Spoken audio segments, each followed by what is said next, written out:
اعوذ باللہ من الشیطان الرجیم پناہ مانگتا ہوں میں اللہ کی شیطان مردود سے۔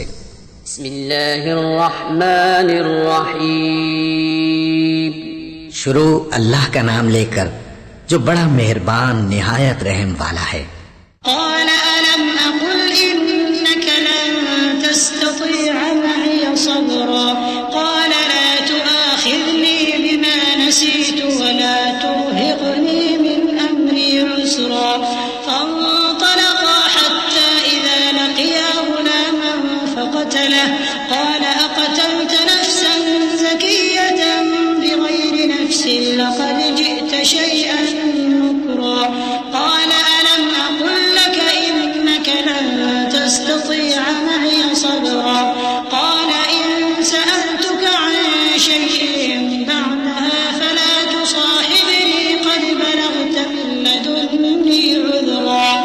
خضر نے کہا کیا میں نے نہیں کہا تھا کہ تم میرے ساتھ صبر نہ کر سکو گے؟ موسیٰ نے کہا کہ جو بھول مجھ سے ہوئی اس پر مواخذہ نہ کیجیے اور میرے معاملے میں مجھ پر مشکل نہ ڈالیے۔ پھر دونوں چلے یہاں تک کہ رستے میں ایک لڑکا ملا تو خضر نے اسے مار ڈالا۔ موسیٰ نے کہا کہ آپ نے ایک بے گناہ شخص کو ناحق بغیر قصاص کے مار ڈالا، یہ تو آپ نے بری بات کی۔ خضر نے کہا کیا میں نے نہیں کہا تھا کہ تم سے میرے ساتھ صبر نہیں ہو سکے گا؟ انہوں نے کہا کہ اگر میں اس کے بعد پھر کوئی بات پوچھوں یعنی اعتراض کروں تو مجھے اپنے ساتھ نہ رکھیے گا کہ آپ میری طرف سے عذر کے قبول کرنے میں حد کو پہنچ گئے ہیں۔ فانطلقا حتى إذا أتيا أهل قرية استطعما أهلها فأبوا أن يضيفوهما فوجدا فيها جدارا يريد أن ينقض فأقامه قال لو شئت لاتخذت عليه أجرا قال هذا فراق بيني وبينك سأنبئك بتأويل ما لم تستطع عليه صبرا أما السفينة فكانت لمساكين يعملون في البحر فأردت أن أعيبها وكان وراءهم ملك يأخذ كل سفينة غصبا۔ پھر دونوں چلے یہاں تک کہ گاؤں والوں کے پاس پہنچے اور ان سے کھانا طلب کیا۔ انہوں نے ان کی ضیافت کرنے سے انکار کیا۔ پھر انہوں نے وہاں ایک دیوار دیکھی جو گرا چاہتی تھی تو خضر نے اس کو سیدھا کر دیا۔ موسیٰ نے کہا کہ اگر آپ چاہتے تو ان سے اس کا معاوضہ لے لیتے تاکہ کھانے کا کام چلتا۔ خضر نے کہا کہ اب مجھ میں اور تم میں علیحدگی، مگر جن باتوں پر تم صبر نہ کر سکے میں ان کا تمہیں بھید بتائے دیتا ہوں کہ وہ جو کشتی تھی غریب لوگوں کی تھی جو دریا میں محنت کر کے یعنی کشتیاں چلا کر گزارا کرتے تھے، اور ان کے سامنے کی طرف ایک بادشاہ تھا جو ہر اچھی کشتی کو زبردستی چھین لیتا تھا، تو میں نے چاہا کہ اسے عیبدار کر دوں تاکہ وہ اسے غصب نہ کر سکے۔ وأما الغلام فكان أبواه مؤمنين فخشينا أن يرهقهما طغيانا وكفرا فأردنا أن يبدلهما ربهما خيرا منه زكاة وأقرب رحما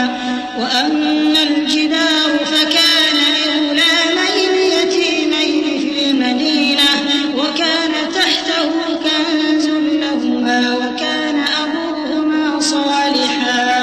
فأراد ربك أن يبلغا أشدهما ويستخرجا كنزهما رحمة من ربك وما فعلته عن أمري ذلك تأويل ما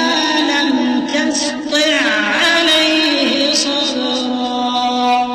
اور وہ جو لڑکا تھا اس کے ماں باپ دونوں مومن تھے، ہمیں اندیشہ ہوا کہ وہ بڑا ہو کر بد کردار ہوگا تو کہیں ان کو سرکشی اور کفر میں نہ پھنسا دے، تو ہم نے چاہا کہ ان کا پروردگار اس کی جگہ ان کو اور بچہ عطا فرمائے جو اخلاقی پاکیزگی میں بہتر اور محبت میں زیادہ قریب ہو۔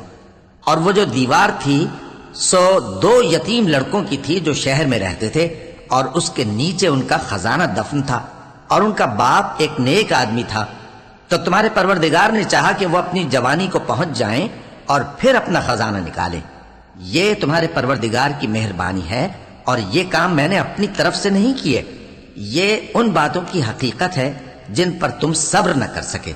ويسألونك عن ذي القرنين قل سأتلو عليكم منه ذكرا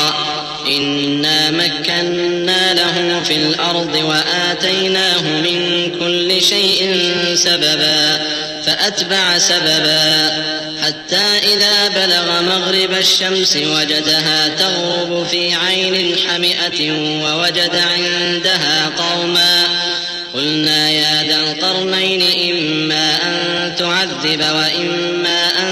تتخذ فيهم حسنا قال أما من